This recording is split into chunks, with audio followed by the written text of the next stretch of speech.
This is Jonathan Agger, Fit for Pro Boxing fans, joined by George Fox. We're here at the Fury Whyte press conference, a couple of days away now. George, how are you feeling towards this fight? Yeah, it's going to be obviously a huge event. You know, unprecedented crowd going to be here at Wembley to watch a boxing match, and yeah, it's going to be a huge event for the UK and for world boxing fans. Tell us what brought you down here today. You've been in Fury's camp before. Have you been in Whyte's camp before? You know what it is? I've sparred Dillian a lot. I was standing in the room earlier in a press conference, and I was like, I don't think there's a single person more connected to all the people on the stage than myself. And I don't say that in an arrogant way. It's like Javier Miller was my first amateur coach, so I've got long ties with him. He's like my uncle. Dillian, I've known Dillian for God knows how long, watching him spar Derek Chisora back in my old gyms, the first gyms we used to own. I've done 3 camps with Tyson Fury. I've trained with Sugar Hill. Frank Warren promotes and manages me, so it was like I was there like, oh shit, like I kind of know everyone there, and it's a strange feeling, yeah. So it's hard to sort of, I've got my loyalties to both parties, so I've kind of just kept myself neutral. I'm going to enjoy it like the rest of the boxing fans. In that case, I'm not going to ask you for a prediction, but let's break the fight down. I'm an honest man. All right.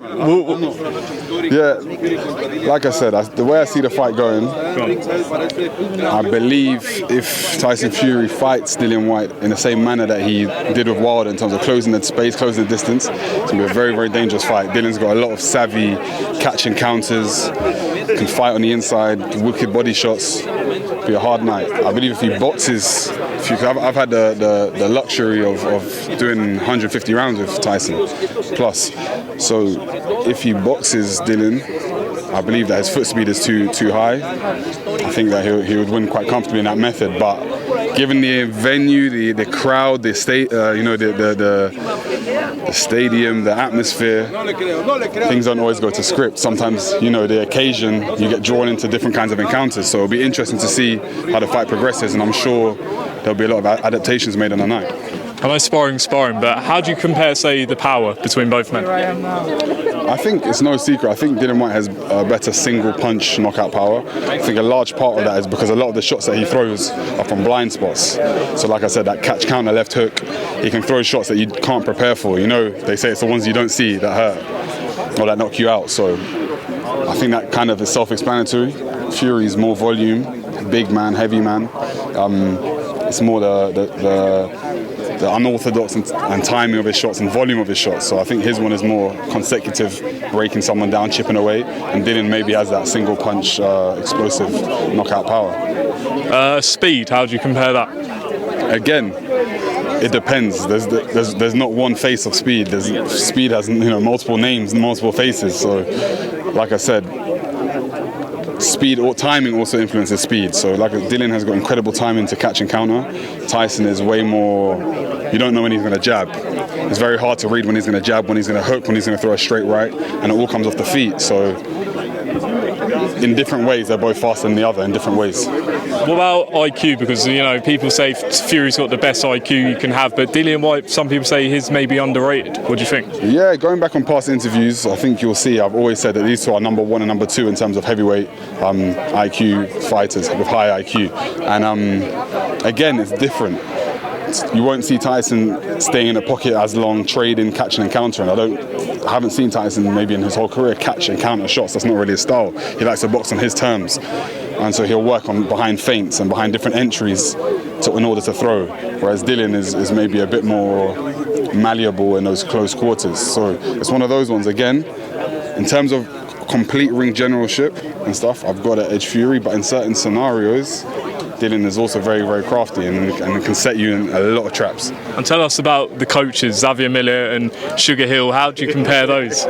Again, these questions are crazy because Javier being my first amateur coach, student of the sport. Let me tell you, this man constantly watching boxing. He'll be on the treadmill running, working out. There's old fights playing, classic fights, working on multiple things, rhythm steps, timing, entries, exits, catching counters, every face of the game, defense, transitioning defense into offense. He studies everything, top to bottom. And Sugar obviously comes from that Kronk lineage, where they've got a distinct way of fighting, a distinct way of imposing yourself and your identity. So it's a great matchup of coaches as well, clash of styles, and we'll all see on Saturday night who's victorious. Absolutely. Let's just talk about your career for a moment. When can we expect you back in the ring? Yeah, I'm looking to get back in June. Obviously, I had a setback in my last fight on points. I'm an accountable man. I'm not someone who, like I said, when you're in the public eye, when you compete, you're subject to criticism. I'll never shy away from that. I'm also a man on his own path. We all have our own journey, and that's what I'm focused on. And I'm looking at getting something in June. I've learned a hell of a lot from the mistakes I made. It wasn't like a crushing defeat. I didn't get hurt, dropped, knocked out. I just didn't perform.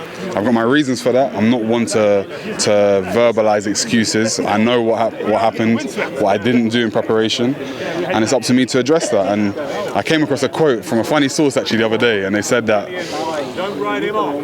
tomorrow is a mystery, yesterday is history, and today is a gift, and that's why we call it the present. So I'm going to live by that for now, and we'll take each day as it comes, and I look forward to making amends of my previous defeat.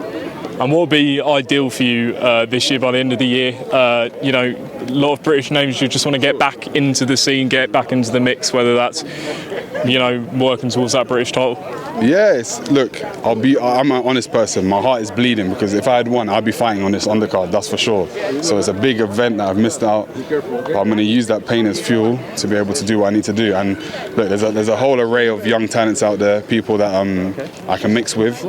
We're going to have a comeback fight, probably get a win under our belt, and then I'll be looking to fight a British prospect come August or Q3, Q4 this year. And there's not really anyone that I'm avoiding or wouldn't fight. I'm happy to fight all comers, and I need to prove myself, and that's what I'm prepared to do. All right, brilliant, Georgia. Really appreciate your time breaking the fight down, and yeah, we'll look forward to Saturday night.